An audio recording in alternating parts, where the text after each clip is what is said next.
Hello guys, ഞങ്ങളിന്ന് ചെറുതായിട്ടൊരു cinema കാണാനായിട്ട് ഇറങ്ങിയതാട്ടോ. എല്ലാവരും ഉണ്ട്, അച്ഛനമ്മ, ഞാൻ, ആശി, എല്ലാവരും ഉണ്ട്. എല്ലാവരും കൂടി ഒരു നുണക്കുഴി എന്ന് പറഞ്ഞ സിനിമ ഉണ്ടല്ലോ, അത് കാണാൻ വേണ്ടി ഇറങ്ങിയതാ. അത്യാവശ്യം നല്ലൊരു സിനിമയാണ്, ചിരിക്കാനൊക്കെ ഉണ്ടായിരുന്നു, കുഴപ്പമൊന്നുമില്ല.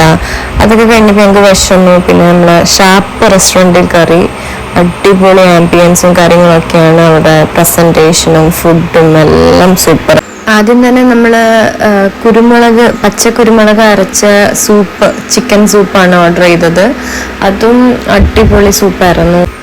അത് കഴിഞ്ഞപ്പോഴത്തേക്കും ചിക്കൻ വന്നു. എന്തോ മുള ഉറി ചിക്കൻ എന്നാണ് അതിൻ്റെ പേര്. അപ്പം അത് മുളയിൽ തന്നെ ഗ്ലാസ്സിനകത്ത് ഒരു ഗ്ലാസ്സിലെ സോസും അതുപോലെ മറ്റേ ഗ്ലാസ്സിൽ ചിക്കനുമായിട്ട് വെച്ച്.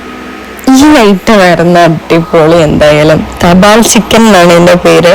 അപ്പം നമുക്ക് അതിനൊരു ലെറ്ററൊക്കെ തന്നു, എന്തൊക്കെയോ എഴുതിയിട്ടൊക്കെ, കോട്ടയത്തു നിന്ന് കൊണ്ടുവന്ന ചിക്കനാണ് എന്നൊക്കെ പറഞ്ഞിട്ടൊക്കെ അടിപൊളിയായിരുന്നു കേട്ടോ. നമ്മൾ പേരൊക്കെ എഴുതിയിട്ട് അത് കഴിഞ്ഞത് ഇങ്ങോട്ട് തുറന്നപ്പോഴാണ് എൻ്റെ ദൈവമേ, അതിനകത്ത് നമ്മുടെ ചിക്കൻ കുട്ടൻ ഇരിപ്പുണ്ട്. അതേപടി ഒരു ഫുൾ ചിക്കന് നമ്മൾ തലയൊക്കെ വെച്ച്, തലയൊക്കെ വെച്ച്, തൊപ്പിയൊക്കെ വെച്ച് നല്ലൊരു അടിപൊളി ചിക്കൻ ഇരിപ്പുണ്ട്.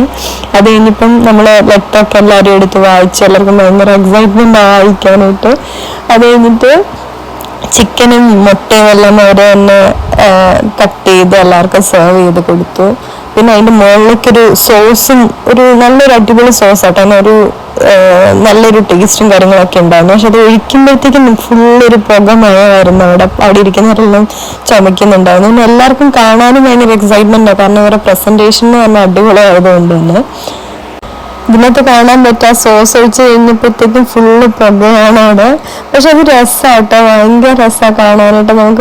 നമ്മൾ സാധാരണ ഫുഡ് കഴിക്കുമ്പോഴത്തേക്കും നമ്മൾ പറയുമല്ലോ, നമ്മുടെ കണ്ണിനും മനസ്സിനും അതുപോലെ തന്നെ നമ്മുടെ ടേസ്റ്റ് ബഡ്സിനും ഒക്കെ ഇഷ്ടപ്പെടുന്ന രീതിയായിരിക്കണം. അത് ആ ഒരു എക്സ്പീരിയൻസ് തന്നെയാണ് ഇവിടെ ഉണ്ടാകുന്നത്.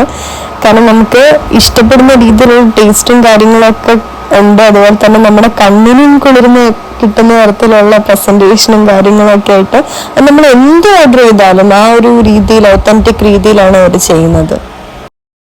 അത് കഴിഞ്ഞിട്ടുള്ള വീഡിയോസ് ശരിക്കും എടുക്കാൻ പറ്റില്ല. അത് കഴിഞ്ഞപ്പോഴത്തേക്കും ഞാൻ പോകുന്ന വഴി തന്നെ അവിടെ ഒരു ബെല്ലുണ്ടായിരുന്നു, മണി ഉണ്ടായിരുന്നു. അതിൽ അടിച്ചു. എനിക്ക് ഫുഡ് ഇഷ്ടപ്പെട്ടു. അപ്പോൾ ഞാൻ ആ മണി അടിച്ചിട്ട് പോയി. അപ്പം അവിടെ ഉണ്ടായിരുന്ന സ്റ്റാഫെല്ലാം വന്നിട്ട് പറഞ്ഞു, നിങ്ങൾ മണി അടിച്ച് കഴിഞ്ഞാൽ ഒരു പാട്ട് പാടുന്നത്. അങ്ങനെ അവിടെ വെച്ച് ഒരു പാട്ടും പാടി. അത് കഴിഞ്ഞപ്പോൾ ഒരു ഗിഫ്റ്റ് തന്നു. ആക്ച്വലി എന്താണെന്ന് വെച്ചാൽ അങ്ങനെയുള്ളൊരു കാര്യങ്ങളൊക്കെ, അവരുടെ പ്രസൻറ്റേഷൻ്റെ രീതിയും കാര്യങ്ങളും ഒക്കെ ഭയങ്കര ഇമ്പ്രസീവാണ്.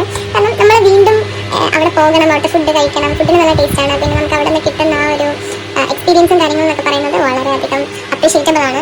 അപ്പം ഇനിയും നമ്മൾ ഗോകുലത്തിൽ ഷാപ്പിൽ പോകണം എന്നുള്ളൊരു ഫീലിംഗ് ആക്ച്വലി തോന്നുന്നു. അതുകൊണ്ട് എനിക്ക് ഭയങ്കര ഇഷ്ടപ്പെട്ടു. നല്ലായിരുന്നു, അടിപൊളി എക്സ്പീരിയൻസ് ആയിരുന്നു.